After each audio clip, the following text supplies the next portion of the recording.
How many guys ever been to Columbus? You all right?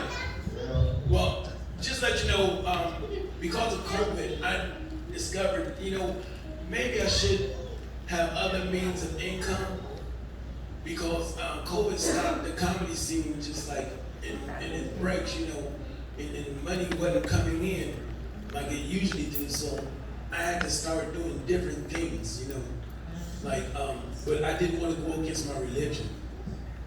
So I became a stripper.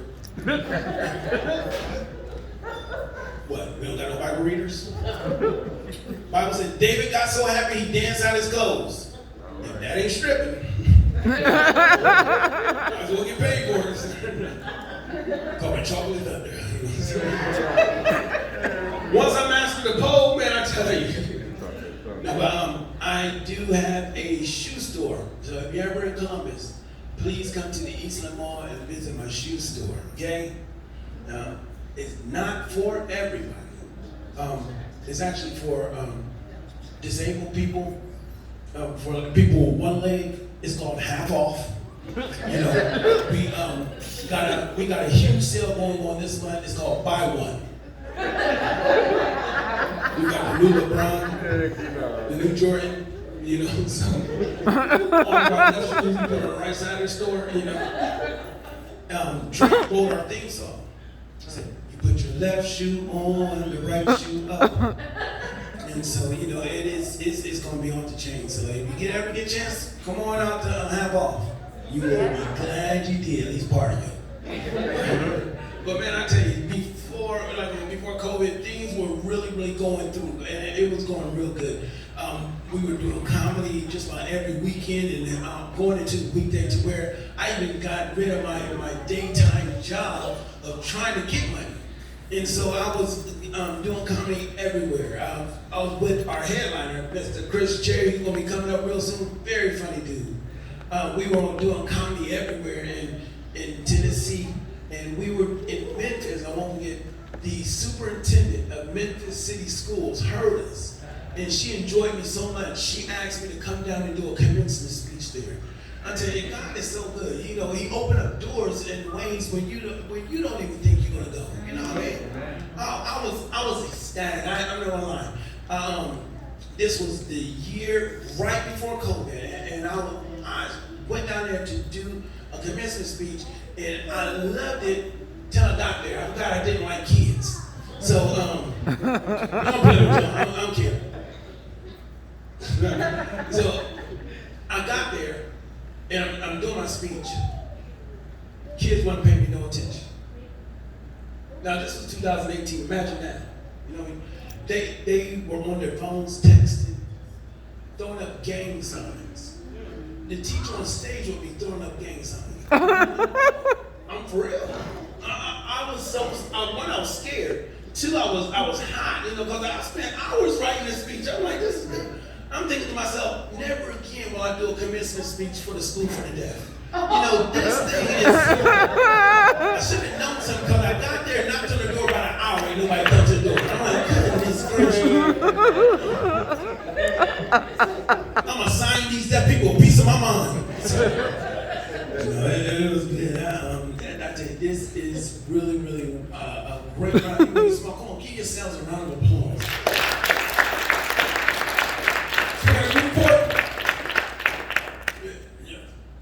You recording? I didn't let you. You owe us some money. I got rights to this. We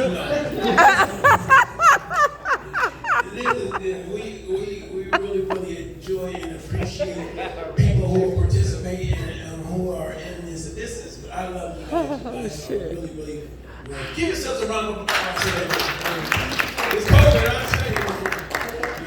But before I leave, I just want to let you guys know. My wife is sitting right here in front of you guys, the beautiful Tiffany Cole. Wait a minute, baby. God knows, I used to be married, and God rest her soul. No, she's not dead. I'm really asking God, rest her soul. She had everything, you know what I mean? She be talking to people and putting her stuff on social media. I'm like, goodness gracious, it's just messy, I'm like, I got one of the worst wives ever. Worst wives ever. the worst wife ever? Job. Think about it. God allowed Satan to mess with Job, mess with his property, his kids, but didn't touch his wife. Like, oh, nah, she good. She on our side. You know what I'm saying? Don't worry about her. And I tell you, that's what my wife was like. I tell you, I was so miserable. If I wanted to watch a scary movie, I would watch my wedding DVD. And I tell you, I'm like, don't go in there now, no. Stop. Watch this part. Cringing up. But, you know, after it was so bad, I used to go on Tinder and create her profile. You know, I'm trying to get her to cheat.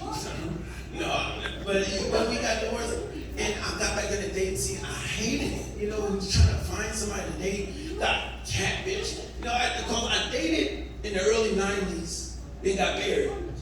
And then 2000, I had to date again. And the dating scene was totally different, you know what I mean? But I listened to a preacher who talked about this back in the 80s, you know, had a prophecy about this in the 80s, and nobody really even paid attention to it. Anybody ever heard of prophet Roger Troutman? He had a thing called Computer Love, you know what I mean? So before his time, that message right there, it will get chills down your spine. Shoot, wow. Y'all gonna know about that later on. I tell you, but when that happened, I found the love of my life, and we got married, and I tell you, it has just been great. We went to go see this preacher, and he was preaching, and his name was Dr. Nana Kofi. He was the one counseling us, and he wanted us to come to his church. So I listened to him preach, and you know, God was from Ghana, and I loved it. It was funny. Good. So he was preaching about Jesus hanging on the cross, and how he told them that he's thirsty, and they gave him water mixed with vinegar. And his question to the congregation was, where's the vinegar? You know, where did you get the vinegar? And he's like, you know, the night Jesus Christ, they hung him on the cross, and he did not get too deep. What they do to my Zeba?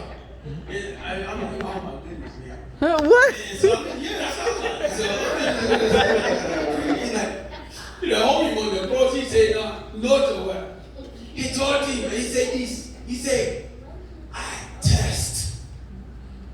So I really think there's a T in there somewhere. So he like, and they gave my Zeba water. But Lord, you see water. Why are you with my Lord? He was mixed with something. While he was going through this, I forgot I took my water pill earlier that morning. And anybody who's ever took a water pill know that when you gotta go, you gotta go. So I went to the bathroom while he was still preaching this, and man, I'm telling you, I'm crying and peeing and crying. I'm like,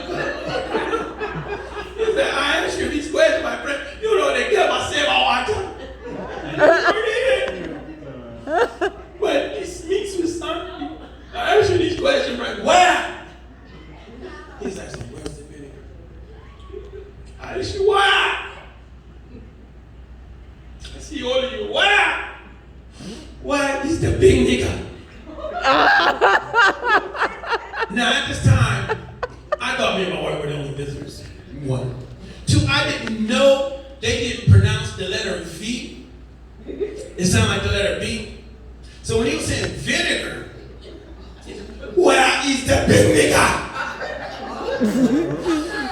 I'm like, oh. I texted her, I said, let's get out of here.